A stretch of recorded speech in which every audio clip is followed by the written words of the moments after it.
சுய லாபத்துக்கு கூட்டணியும் சொல்கிறாங்க, தனிச்சையாக சொல்கிறாங்கன்னு சொல்லிட்டு ஸ்டாலின் பேசியிருக்காரு. அதை நீங்கள் எப்படி பார்க்குறீங்க? எப்படி என்ன சொல்கிறாங்க? சுய லாபத்துக்காக மாற்றுக் கட்சியினர் வந்து ஆளுங்கட்சிக்கு செல்கிறாங்க சொல்லிட்டு ஸ்டாலின் பேசியிருக்காரு. நீங்கள் எப்படி பார்க்குறீங்க? அது நாங்கள் இன்றைக்கி இந்த கூட்டணி தொடர்பாக அதுதான் நீங்கள் கேட்குறீங்க, அப்படி தானே கேட்குறீங்க. இன்றைக்கி இருக்கிற அந்த ஜனநாயக ஆட்சியால் ஜனநாயக முறையை வந்து பாதுகாக்க வேண்டிய பொறுப்பு இருக்குது அப்படிங்கிற அடிப்படையில் தான் நம்ம வந்து பார்க்குறோம். மரியாதைக்குரிய முன்னாள் முதல்வர் முத்துவேல் கருணாநிதி ஸ்டாலின் அவர்களுடைய கருத்து என்பது அவர் எந்த பின்னணியில் சொன்னார் என்று தெரியவில்லை. சார், இப்போ வந்து விழுப்புரம் மாவட்டத்துக்கான பொறுப்பு அமைச்சராக உங்களை எல்லாமே வந்து ஆனந்தம் வந்து நியமிச்சிருக்காங்க. அதாவது வந்து வழக்கமாக எந்தெந்த மாவட்டங்களில் வெற்றி பெறுகிறார்கள் அந்த மாவட்டத்தை சேர்ந்த பொறுப்பை வந்து நியமிப்பாங்க. இப்போ மாற்றி அறிவிச்சிருக்கிறத நீங்கள் எப்படி பார்க்குறீங்க? இல்லை, எங்கள் தலைவர் வந்து பேசும்போது சொன்னார், கள்ளக்குறிச்சியும் தமிழ்நாட்டில் தான் இருக்குன்னு சொல்லி சொன்னார்.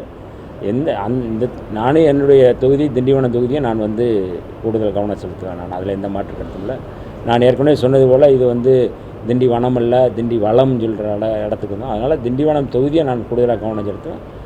மாண்புமிகு முதல்வர் அவர்கள் கள்ளக்குறிச்சிக்கு எனக்கு அனுப்பி கள்ளக்குறிச்சியில் பணி செய்வதற்கு அங்கே வந்து வழிகாட்டிகிட்டு இருக்கிறார்கள். அதனால் அது தவறில்லை. கள்ளக்குறிச்சிக்கு போய் ஒர்க் பண்ணுறது தவறில்லை. நான் கூடுதலாக திண்டிவனம் தொகுதியை நான் வந்து பார்ப்பேன். இதுக்கு வந்து எதுவும் அனுமதி மறுப்பெல்லாம் ஒன்றும் இல்லை. அதனால் இதை பார்க்கக்கூடாதுலாம் ஒன்றும் இல்லை. நான் இதையும் பார்த்துட்டு இன்றைக்கி இந்த தொகுதியில் வந்து ஆய்வு செய்கிறோம், பார்க்குறோம், இந்த தொகுதி மக்களுடைய பிரச்சனையை கேட்குறோம்.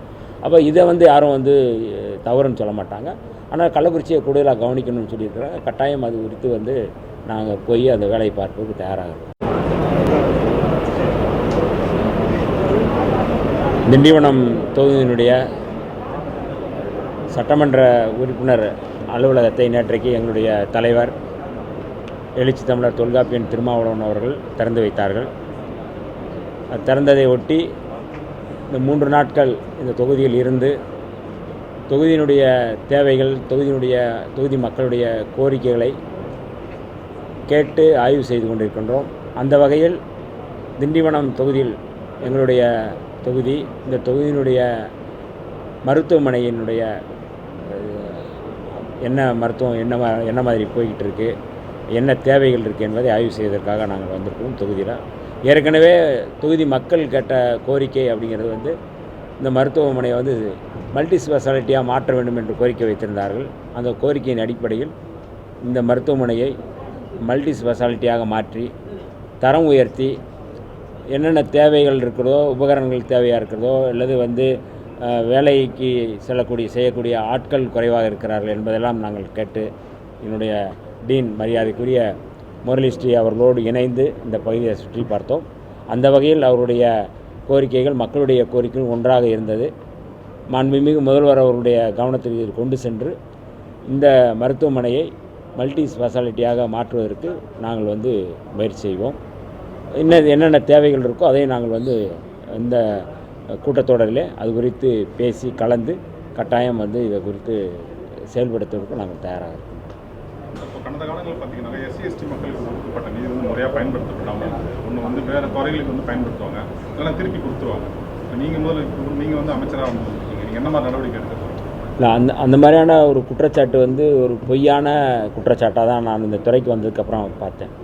எந்த நிதியும் வந்து இன்னொரு துறைக்கு வந்து தேவையில்லாமல் போகலை. எல்லா துறைகளுக்கும் இருக்கின்ற அல்லது அந்த துறையில் இருக்கிற எஸ்சி மக்களுக்கு, அந்த பகுதியில் இருக்கிற டிபார்ட்மெண்ட்டில் இருக்கிற மக்களுக்கு போய் சேர வேண்டிய நிதி தான் போயிருக்கே ஒழிய தேவையில்லாத இடத்துக்கு போகலை. இது வந்து அவதூறு பரப்புறது, இல்லைன்னா பொய்யா வந்து கட்டமைக்கிறது. ஆதிராட நலத்துறையில் நிதி வந்து வேறு இடங்களுக்கு போகுது அப்படிங்கிறத வந்து சொல்கிறாங்க. அப்படி எதுவும் இல்லை. இந்த நிதி வந்து இந்த மக்களுக்கு பயன்படுத்தக்கூடிய நிதி, வேறு எதுக்கும் நாங்கள் வந்து பயன்படுத்துறது இல்லை. அதனால் இந்த முறை நாங்கள் கூடுதல் நிதியை வந்து இந்த கூட்டத்தொடரில் நாங்கள் பேசி கேட்டு இந்த பட்ஜெட்டு ஒதுக்கும் பொழுது கூடுதல் நிதி நாங்கள் கேட்போம்.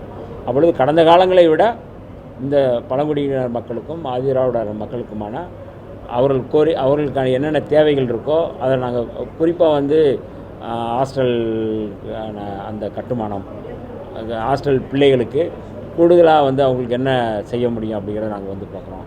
அதே போல் வந்து மாணவர்களுக்கான அம்பேத்கர் அயலக அந்த ஸ்காலர்ஷிப்புக்கு வந்து கூடுதல் வந்து கட்டணம் கேட்குறாங்க. அதுவும் நாங்கள் வந்து பேசியிருக்கிறோம்.